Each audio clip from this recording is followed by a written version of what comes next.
Suasana sore di kampung itu terasa sejuk. Matahari yang hampir tenggelam mewarnai langit dengan semburat jingga, memberikan suasana tenang di desa yang biasanya sunyi. Di sebuah lapangan kecil di tengah kampung, terdengar tawa riang anak-anak yang bersiap memulai permainan petak umpet. Rudi, Andi, Nia, Sari, dan beberapa teman lainnya sudah berkumpul, menunggu giliran untuk bermain. Mereka tak sabar memulai permainan yang sudah menjadi kebiasaan setiap sore ketika matahari hampir tenggelam. Rudi, yang paling tua di antara mereka, berdiri di tengah lapangan sambil mengedarkan pandangannya ke arah teman-temannya. "Jadi, siapa yang jaga duluan kali ini?" tanyanya. Suaranya terdengar lantang, menarik perhatian semua anak. Andi, yang biasanya tidak pernah keberatan menjadi penjaga, mengangkat tangan dengan semangat. "Biar aku saja yang jaga kali ini," katanya dengan senyum percaya diri. "Kalian semua sembunyi yang baik ya. Aku pasti akan menemukan kalian dengan cepat." "Ah, kamu selalu ngomong gitu. Tapi aku selalu bisa sembunyi dengan baik," Nia menyahut sambil tertawa kecil, menantang Andi. Dia merapikan rambut panjangnya yang terurai, bersiap untuk lari mencari tempat persembunyian. Sari, yang berdiri di samping Nia, ikut tersenyum.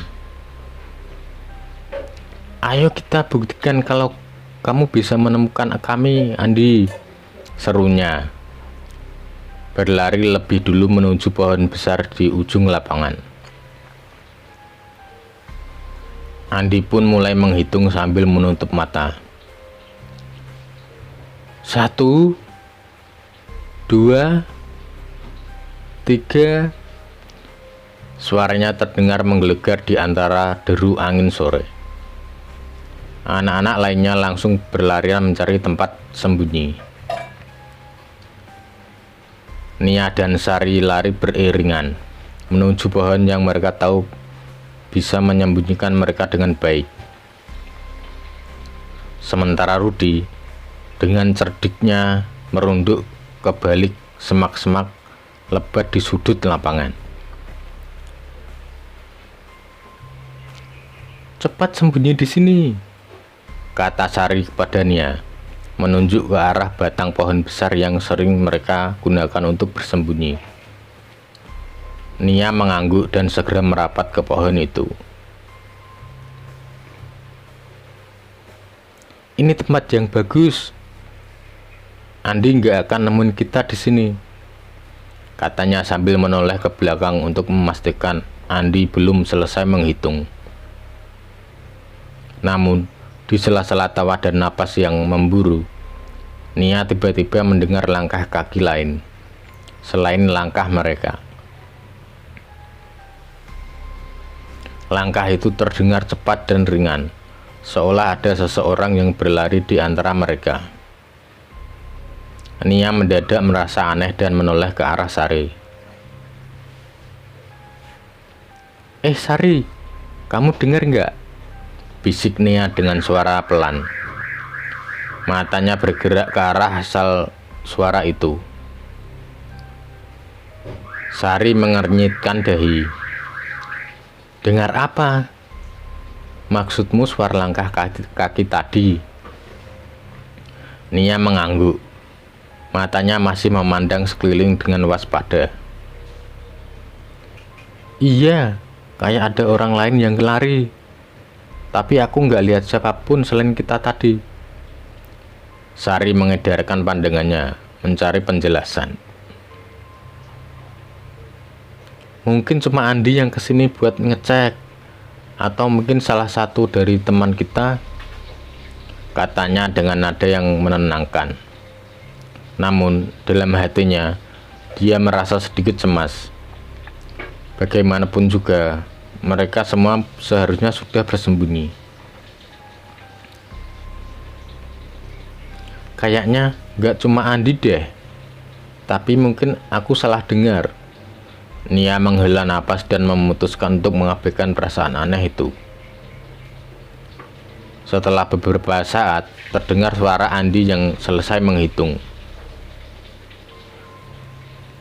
10. Aku mulai mencari kalian, teriak lantangnya, membuat suasana yang tadinya hening kembali dipenuhi dengan ketegangan permainan.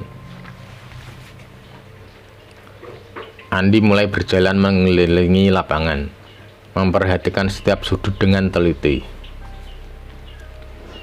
Ketika dia berbalik ke arah pohon besar, dia melihat sosok anak laki-laki yang berdiri tak jauh dari sana, dengan wajah asing dan pakaian yang agak kumal. Anak itu berdiri diam, tapi senyum kecil terukir di wajahnya. "Hah? Kamu siapa?" tanya Andi dengan nada terkejut. Wajah anak itu terlihat tidak dikenal, dan Andi yakin dia belum pernah melihatnya sebelumnya, apalagi di kampung ini. Anak laki-laki itu tidak menjawab. Dia hanya menatap Andi dengan senyuman yang terus menempel di wajahnya, lalu berlari menjauh ke arah pepohonan di belakang lapangan, menghilang dengan cepat. Andi merasa bingung dan tidak tahu harus berbuat apa. Apa mungkin dia anak kampung sebelah? Pikirnya. Namun, permainan masih berlangsung. Jadi Andi melanjutkan pencariannya. Dia tidak ingin terlalu memikirkannya. Ketika Andi berhasil menemukan semua teman-temannya, mereka berkumpul di tengah lapangan yang seperti biasa. Namun, Nia tiba-tiba mengernyitkan dahi saat melihat ke arah pinggiran lapangan. Siapa anak baru itu tadi?" tanya Nia dengan nada bingung. Dia menunjuk ke arah laki-laki yang tadi dilihat oleh Andi, yang kini berdiri agak jauh dari mereka, masih menatap mereka dengan senyuman aneh. Rudi, yang juga memperhatikan, menggelengkan kepala. "Aku nggak kenal dia. Kapan dia datang? Aku nggak lihat dia waktu kita mulai tadi."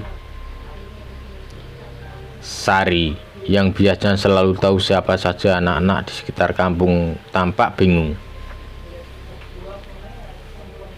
"Aku juga nggak pernah lihat dia di sini. Dia ikut main sama kita dari awal." Mereka semua saling berpandangan, mencari jawaban yang tidak ada.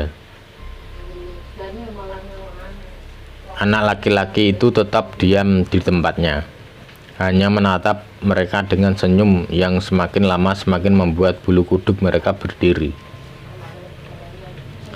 Tidak ada yang ingat kapan anak itu datang, siapa namanya, atau dari mana dia berasal. Malam mulai menjelang, dan langit kampung yang tadinya cerah kini mulai beranjak gelap. Lampu-lampu rumah di sekitar satu persatu dinyalakan, menerangi jalan-jalan kecil di sekitar lapangan tempat mereka bermain. Meski kegelapan mulai menyelimuti, anak-anak tetap saja asyik bermain peta umpet, meski ada perasaan ganjil yang mulai merayap di antara mereka.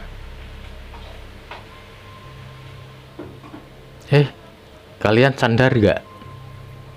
bisik Rudi tiba-tiba, memecah suasana yang hening. Dia menatap ke arah anak asing yang berdiri agak jauh, masih tersenyum. "Aku nggak pernah lihat anak itu di sekolah, atau di kampung kita sebelumnya. Andi yang berdiri di sebelah Rudi mengangguk. Iya, aku tadi juga lihat dia. Aku pikir dia cuma anak dari kampung sebelah, atau mungkin saudara jauh salah satu dari kita. Tapi kok nggak ada yang kenal ya? Ucapnya sambil menggaruk kepalanya yang mulai dipenuhi rasa bingung. Nia selalu cermat memperhatikan orang-orang di kampung, juga merasa ada yang salah. Dari tadi aku perhatiin, dia nggak pernah ngomong, cuma senyum-senyum aja. Aneh nggak sih? Nia berbisik pada Sari yang berdiri di sebelahnya. Pandangannya masih tertuju pada sosok asing itu. Sari menoleh dengan ekspresi serius. Iya, aku juga mulai takut. Kayaknya kita harus tanya dia siapa sebenarnya. Soalnya aneh banget. Kalau beneran dari kampung sebelah, kenapa gak ada yang pernah bawa dia kemari? Katanya. Suara bergetar sedikit. Nia menarik napas-napas dalam-dalam, mencoba menenangkan dirinya. Setuju, tapi siapa yang mau tanya? Kayaknya aku nggak berani deh. Pandangannya tidak pernah lepas dari anak asing itu, yang berdiri sedikit menjauh, seperti tidak mendengar percakapan mereka. Sari melirik Nia dengan cemas. Aku juga takut, tapi nggak mungkin kita biarin aja. Ayo, kita dekati dia sama-sama, ajaknya dengan setengah ragu. Rudi yang mendengar percakapan mereka langsung menanggapi. Udah, biar aku aja yang nanya. Kalau dia memang dari kampung sebelah, pasti dia bisa jelasin siapa dia. Kita nggak perlu takut, katanya berusaha terdengar meyakinkan. Meskipun dalam hatinya dia juga merasa ada sesuatu yang tidak beres. Akhirnya, dengan langkah yang pelan, Rudi mendekati anak itu. Sementara yang lainnya mengikuti dari jarak aman, menunggu apa yang akan terjadi. Rudi memberanikan diri dan berdiri di hadapan anak tersebut. Hei, kamu siapa? Kok aku nggak pernah lihat kamu di sini? Tanyanya, mencoba terdengar tenang. Anak asing itu tidak menjawab. Dia hanya menatap Rudi sambil terus tersenyum. Senyuman yang terasa semakin aneh dan tidak wajar di bawah cahaya lampu yang mulai redup. Alih-alih menjawab, anak itu tiba-tiba melambai pada mereka, lalu berlari menjauh, masuk ke dalam kegelapan di balik pepohonan yang ada di pinggir lapangan. Hei, tunggu dulu, seru Rudi, terkejut dengan sikap anak yang seolah menghindar. Dia ingin mengejar, tapi rasa takut yang tiba-tiba menyelimuti hatinya membuat langkahnya terhenti. Andi berlari mendekat.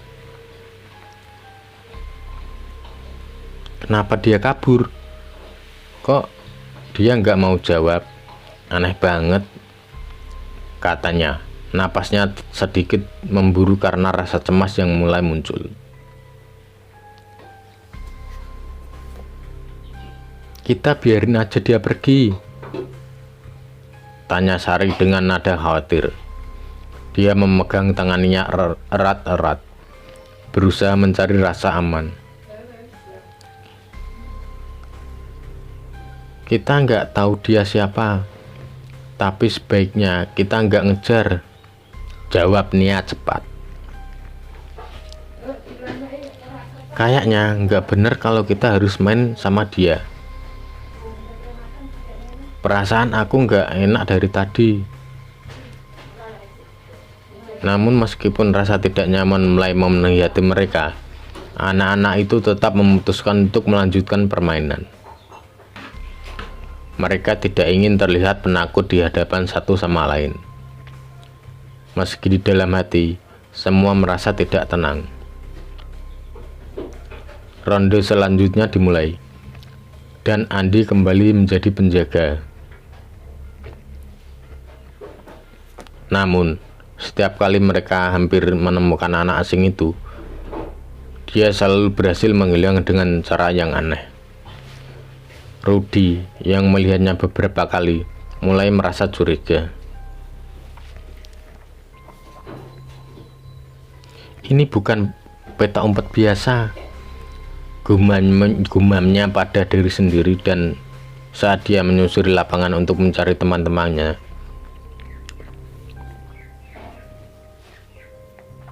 Aku lihat dia lari di sini, bisik Sari saat dia bersembunyi di balik pohon dengannya. Tapi anehnya, dia selalu bisa ngilang pas kita deket. Serasa dia tahu persis kemana dia harus bersembunyi. Ini benar-benar bikin merinding, Sar, balas Nia, suara gemetar. Masa iya ada anak yang bisa sembunyi kayak gitu? Rasanya gak mungkin. Namun permainan terus berlanjut. Meskipun suasana semakin lama semakin mencekam, setiap kali anak-anak itu berpikir mereka sudah dekat dengan tempat persembunyian anak asing tersebut, dia tiba-tiba muncul di tempat lain, seolah-olah dia tahu kemana mereka akan datang. Bayangannya seperti selalu menyelinap di balik kegelapan malam yang semakin pekat. Dan setiap kali dia muncul, senyuman misterius itu tidak pernah lepas dari wajahnya. Hingga pada satu titik, Sari yang mulai merasa sangat tidak nyaman, memutuskan untuk berhenti.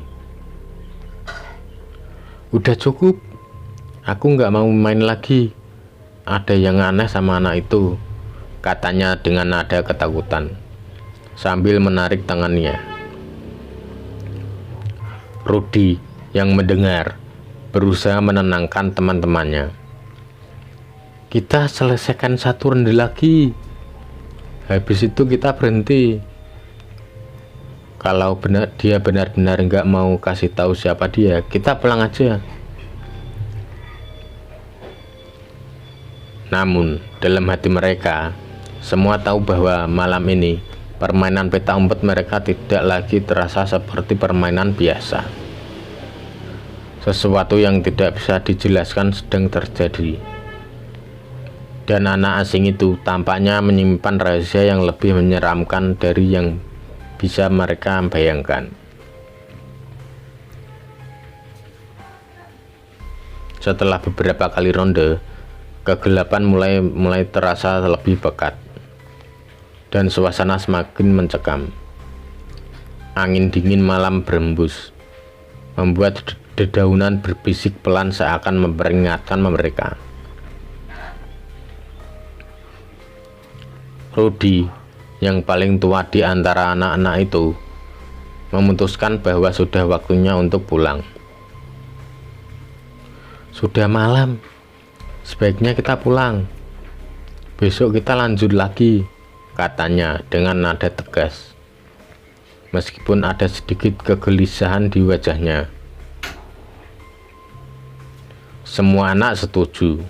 Mereka merasa lelah dan anehnya permainan malam ini tidak lagi menyenangkan seperti biasanya.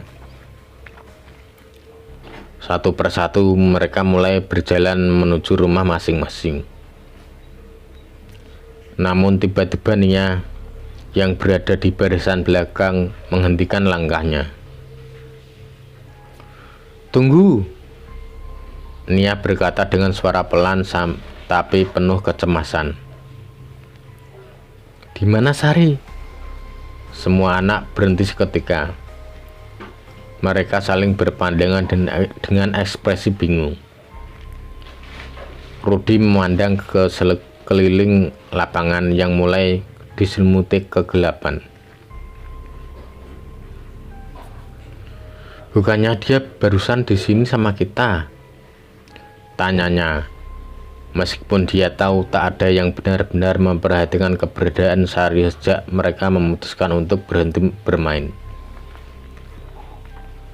Andi yang biasanya cepat merespons berusaha menenangkan teman-temannya. "Mungkin dia masih sembunyi.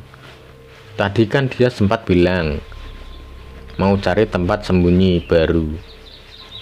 Ayo kita cari lagi," sarannya sambil menepuk pundak Nia yang terlihat mulai panik. Nia menggeleng pelan. "Tapi dia nggak pernah sembunyi sejauh ini. Biasanya dia ikut kita pas mau pulang. Aku ngerasa ada yang nggak beres," gumamnya. Suaranya sedikit bergetar. Meski diliputi perasaan tak nyaman, mereka kembali ke lapangan dan mulai mencari Sari. Suara-suara mereka memanggil namanya bergema di antara pepohonan dan semak-semak. Tapi tak ada jawaban. Mereka memeriksa setiap tempat persembunyian yang biasa digunakan Sari. Bahkan di sudut-sudut yang jarang mereka periksa. Namun Sari tetap tidak ditemukan. "Kita sudah cari di mana-mana. Dia nggak ada," kata Rudi dengan suara rendah. Wajahnya mulai pucat. Andi menggigit bibirnya. "Dia nggak mungkin pulang duluan tanpa bilang. Sari nggak pernah kayak gitu." Nia yang sudah mulai menangis kecil menatap Rudi dengan penuh harap. "Apa yang harus kita lakukan sekarang? Aku takut." Namun di tengah kecemasan mereka, hanya ada satu orang yang tampak tidak peduli. Anak asing itu. Dia berdiri di pinggir lapangan dengan senyuman samar yang anehnya terasa semakin tidak wajar. Matanya memandang lurus ke arah mereka, seakan menikmati kepanikan yang sedang melanda kelompok itu. Rudi mengerutkan kening, matanya berkilat marah. "Dia pasti tahu sesuatu," teriaknya penuh emosi. Langkahnya cepat mendekati anak asing itu, sementara yang lain mengikuti dari belakang dengan cemas. "Kamu tahu Sari di mana?" tanya Rudi dengan nada mendesak. Napasnya berat. Namun anak asing itu tetap diam, hanya menatapnya dengan senyum yang semakin lebar, seolah-olah semua ini hanyalah lelucon baginya. "Jawab!" bentak Andi yang mulai kehilangan kesabaran. "Apa yang kamu lakukan sama Sari?" Tapi anak itu tetap tidak merespon. Malah tiba-tiba berbalik dan mulai berlari menuju hutan kecil di pinggir kampung. Jangan lari!" Rudi berteriak. Dan tanpa berpikir panjang, dia mulai mengejar anak tersebut. Andi yang lain pun segera mengikuti. Meskipun merasa takut semakin menguasai di hati mereka. Mereka berlari menembus jalan setapak yang semakin gelap. Suara langkah kaki mereka yang tergesa-gesa berpadu dengan desiran angin malam.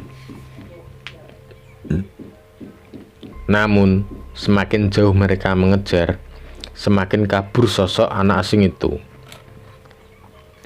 Seolah-olah dia menghilang di balik bayangan, bergerak lebih cepat dari yang seharusnya mungkin terjadi. Di mana dia? Tanya Nia dengan napas tersengal. Matanya menatap sekeliling dengan takut. Hutan itu terasa lebih dingin dan sunyi dari biasanya. Rudy yang berada di depan berhenti sejenak. Dia menyadari bahwa mereka sudah terlalu jauh masuk ke dalam hutan. Sosok anak asing itu tak lagi terlihat, seolah lenyap begitu saja. Andi yang masih berusaha menangkap napas akhirnya berbicara. Kita harus lapor ke orang dewasa.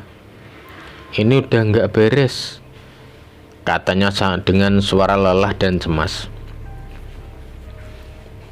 Rudy mengangguk pelan. Wajahnya terlihat penuh kekhawatiran. Iya, kita nggak bisa cari dia sendirian. Sari beneran hilang. Dan anak itu. Rudy menoleh ke arah tempat terakhir kali mereka melihat anak asing itu. Tetapi dia sudah tidak ada. Dia bukan orang biasa.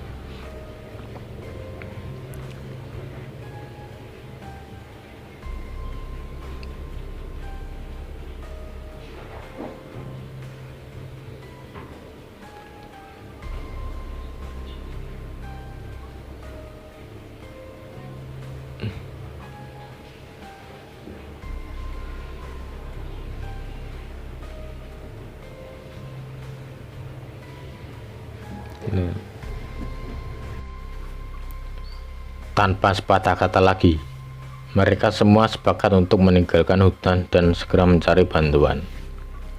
Namun, jauh dalam hati mereka, rasa takut akan apa yang sebenarnya terjadi mulai menguasai. Apa yang terjadi pada Sari, dan siapa sebenarnya anak asing itu? Pertanyaan-pertanyaan itu terus bergema di benak mereka saat mereka berlari kembali ke kampung, berharap jawaban tidak akan lebih mengerikan dari yang mereka bayangkan. Malam semakin larut ketika Rudy, Nia, dan Andi tiba di rumah masing-masing dengan langkah tergesa dan napas yang masih tersengal. Tanpa buang waktu, mereka segera menceritakan pada orang tua mereka tentang hilangnya Sari. Tentu saja, kabar ini langsung membuat geger seluruh kampung. Warga dengan cepat berkumpul di tengah-tengah kampung. Beberapa orang membawa senter, sementara yang lain sibuk menyiapkan peralatan untuk membantu pencarian. Di antara suara gaduh dan keramaian, seorang ibu bertanya kepada Nia dengan wajah cemas. Kapan terakhir kali kalian lihat Sari? Apakah dia sempat bilang sesuatu sebelum menghilang? Nia menggeleng pelan. Masih tersisak. Dia sembunyi, Bu. Kami pikir dia masih main. Tapi waktu kami mau pulang, dia nggak ada. Andi yang berdiri di sebelahnya menambahkan dengan suara serak. Kami udah cari di lapangan dan sekitar hutan, tapi dia nggak ketemu. Dan yang lebih aneh, Andi berhenti sejenak, menoleh ke arah Rudy yang sejak tadi hanya diam dengan wajah penuh kebingungan. Ada seorang anak asing yang ikut main sama kita, sambung Rudy dengan suara lebih tegas. Kami nggak tahu siapa dia dan nggak ada yang kenal dia di kampung ini. Tapi dia terus ikut permainan kita dan sekarang Sari hilang. Para orang tua saling berpandangan, mencoba mencerna informasi itu. Beberapa dari mereka berbisik satu sama lain, sementara yang lain hanya menatap dengan ekspresi tidak percaya.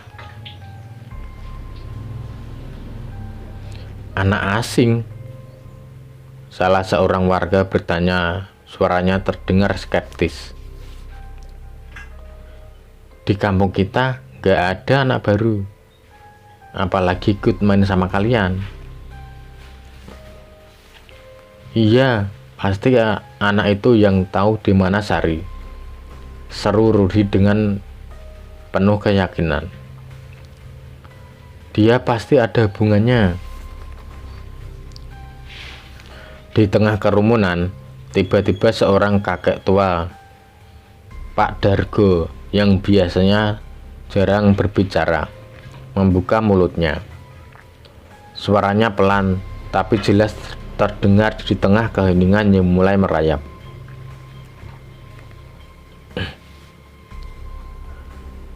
Anak yang kalian ceritakan, mungkin itu bukan anak biasa, katanya sambil menghela nafas panjang. Semua orang terdiam. Mata mereka tertuju pada Pak Dargo, seolah-olah kata-katanya membawa suasana dingin yang menggetarkan. Bahkan suara jangkrik yang sebelumnya mengisi malam terasa lenyap dengan sekejap. Nia merinding, dan dia mendekat ke ibunya, mencari perlindungan. Maksudnya apa, kek? Tanya salah seorang warga dengan nada penasaran namun sedikit takut. Pak Dargo mengusap janggutnya yang sudah memutih sebelum melanjutkan. Anak itu mungkin bukan anak kampung atau dari desa sebelah.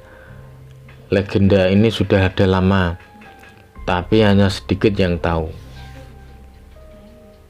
Bertahun-tahun yang lalu, ada seorang anak yang hilang saat bermain petak umpet di lapangan yang sama. Hilang? Tanya Andi, matanya melebar.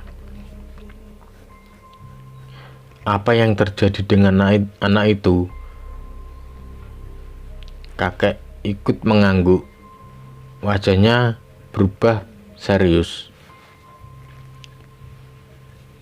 Ya, anak itu tidak pernah ditemukan. Meskipun seluruh kampung mencarinya selama berhari-hari.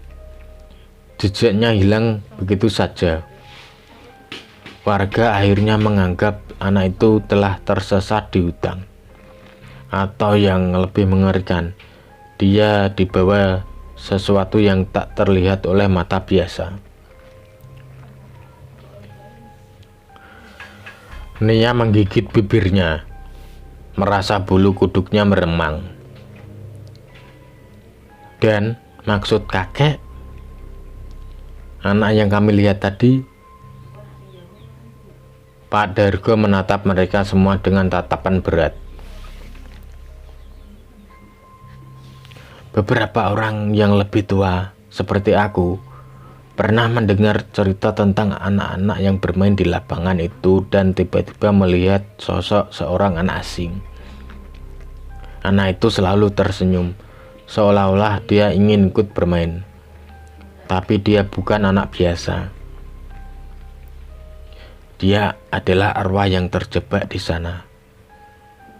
Menunggu anak-anak lain untuk menemaninya. Jadi dia arwah tersesat. Bisik Nia dengan mata yang membesar, tidak percaya pada apa yang baru saja didengarnya. Pak Dargo mengangguk, dan jika benar seperti yang kalian katakan, dia mungkin sedang mencari teman baru, teman yang tidak akan pernah pulang. Sontak, suasana kampung menjadi semakin tegang. Semua orang-orang yang tadinya berbincang dan mendiskusikan pencarian kini berubah menjadi desas-desus penuh ketakutan.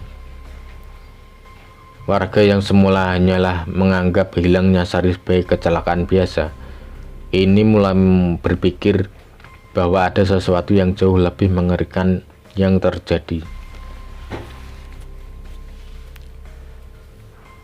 Salah seorang ibu menatap Rudy, Nia, dan Andi dengan cemas. Apa yang harus kita lakukan sekarang? Bagaimana kita bisa menemukan Sari kalau itu benar?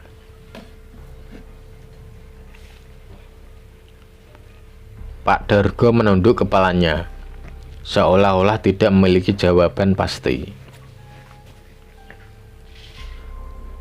Kita harus mencari, tapi bukan hanya di tempat hutan. Kita harus hati-hati, jangan sampai ada anak-anak lain yang bermain di tempat itu lagi. Andi yang merasa paling bersalah karena membiarkan permainan itu terus berlanjut, menggertak giginya. Kita harus temukan Sari. Aku nggak peduli apapun itu. Kita nggak bisa ninggalin dia. Namun dalam hati, mereka semua tahu bahwa apa yang mereka hadapi bukanlah hal biasa. Anak yang mereka lihat bukan hanya sosok asing, melainkan sesuatu yang jauh lebih gelap dan berbahaya. Suasana kampung semakin sunyi, seolah-olah kegelapan malam telah menyelimuti mereka dalam ketidakpastian yang mencekam. Malam itu, para warga pun berjanji untuk melakukan pencarian menyeluruh esok hari.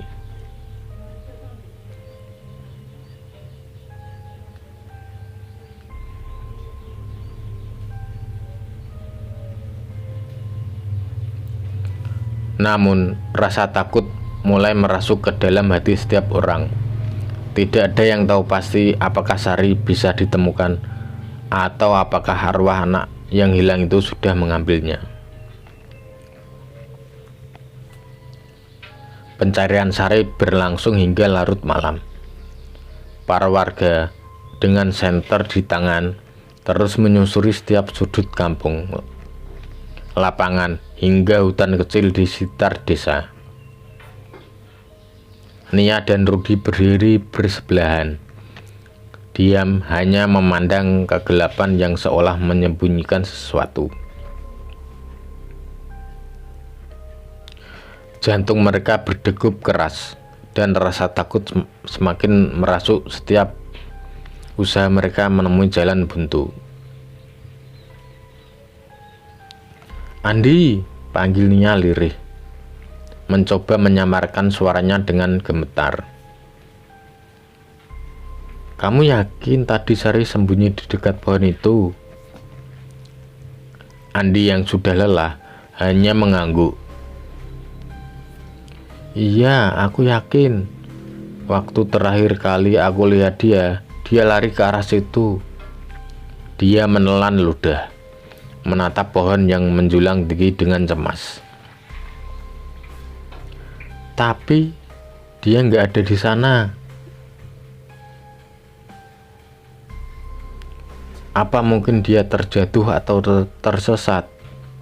Tanya Rudy, mencoba mencari akal. Tapi kalau terjatuh, pasti ada suaranya, balas Nia. Suaranya sedikit meninggi karena frustrasi. Rudy memegang pundak Nia, mencoba menenangkannya. Tenang dulu, Nia. Kita pasti bakal nemuin Sari. Namun dalam hati, mereka semua tahu sesuatu yang jauh lebih gelap sedang terjadi. Pikiran tentang senyuman samar anak asing itu terus menghantui mereka. Sosoknya yang begitu tenang di tengah hiruk-pikuk permainan, seolah bukan bagian dari dunia mereka. Rudy menggertakkan giginya. Anak itu Dia pasti ada hubungannya. Warga terus bergerak mencari-cari di setiap tempat yang mungkin menjadi lokasi persembunyian. Namun setelah berjam-jam pencarian tanpa hasil, salah satu warga akhirnya berteriak, "Sudah malam, kita harus berhenti dulu. Pencarian bisa dilanjutkan besok pagi." Sambil menghela napas berat, mereka semua kembali ke kampung. Nia, Andi, dan Rudi berjalan pulang dengan perasaan hampa. Tidak ada yang berbicara di sepanjang jalan. Namun pikiran mereka dipenuhi oleh pertanyaan dan ketakutan. Esok harinya, seperti yang dijanjikan, pencarian dilanjutkan. Warga kampung bersama tim mencari menyisir setiap sudut kampung dengan lebih teliti. Namun Sari tetap tidak ditemukan. Hari demi hari berlalu dan jejaknya seolah lenyap begitu saja, menyisakan luka yang dalam bagi seluruh kampung. Di salah satu sudut rumah, Nia duduk terdiam, menatap keluar jendela dengan pandangan kosong. "Rudi," katanya akhirnya memecah keheningan. "Apa kamu percaya anak itu adalah arwah?" Rudi mendekat, menghela napas panjang. "Aku nggak tahunya, tapi yang jelas dia bukan anak kampung sebelah. Aku udah tanya semua orang dan nggak ada yang pernah lihat dia." Nia menggeleng pelan, mencoba mencerna semua yang terjadi. Jadi, mungkin benar apa yang kakek Dargo bilang, bahwa anak itu sudah lama hilang dan terjebak di lapangan itu. Andi yang mendengar pembicaraan mereka berjalan mendekat. "Kalau begitu, kenapa dia baru muncul sekarang? Kenapa nggak ada yang pernah lihat dia sebelumnya?" Mereka terdiam, masing-masing tenggelam dalam pikiran masing-masing. Hati mereka dipenuhi dengan rasa bersalah dan tidak kepastian. Akhirnya Rudi, Andi, dan Nia berjanji satu hal. Mereka tidak akan pernah bermain di lapangan itu lagi. Mereka bahkan tidak ingin membicarakan tentang anak asing itu. Seolah-olah dengan melupakan mereka bisa menghindari kenyataan yang mengerikan. Namun, meski mereka berusaha melupakan, perasaan aneh tetap menyelimuti kampung tersebut. Setiap kali mereka melewati lapangan itu, ada getaran dingin yang merayap di kulit mereka. Seakan-akan lapangan itu sudah berubah menjadi tempat yang berbeda. Sebuah tempat di mana dunia nyata dan dunia gaib saling bertemu.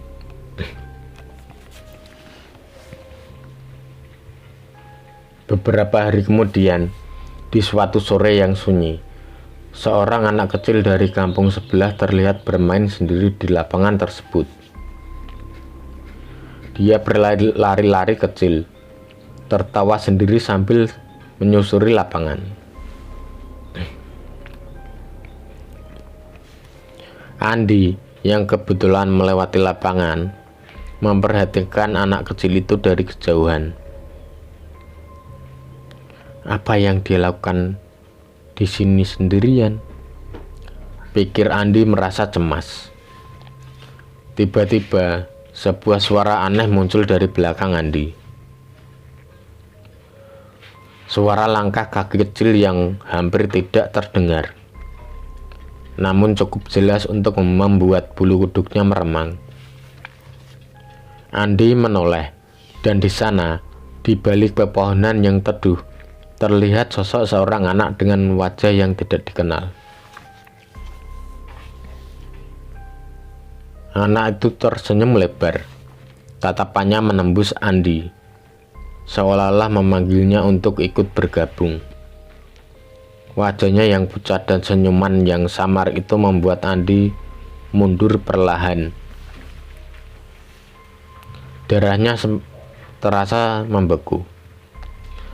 Sosok anak itu berdiri diam, menunggu. Matanya tajam, seperti sedang mengamati calon teman bermain barunya. Andi menelan ludah, dan dengan perasaan takut yang luar biasa, dia berbalik dan berlari secepat mungkin meninggalkan lapangan itu. Sementara itu, di lapangan, anak kecil yang tadi terlihat bermain sendiri, kini tertawa senang, tanpa menyadari bahwa dia tidak benar-benar sendiri. Di balik pepohonan, di antara bayangan, anak asing yang misterius itu menunggu, siap untuk bermain petak umpet lagi. Kali ini dengan korban baru. Pencarian Sari mungkin telah dihentikan. Tetapi bayangan senyuman anak asing itu tidak akan pernah hilang dari ingatan Rudi, Nia, dan Andi. Lapangan itu kini menjadi tempat yang terlarang, tempat di mana satu nyawa hilang tanpa jejak, dan arwah yang terperangkap terus menunggu teman bermain yang tak akan pernah kembali.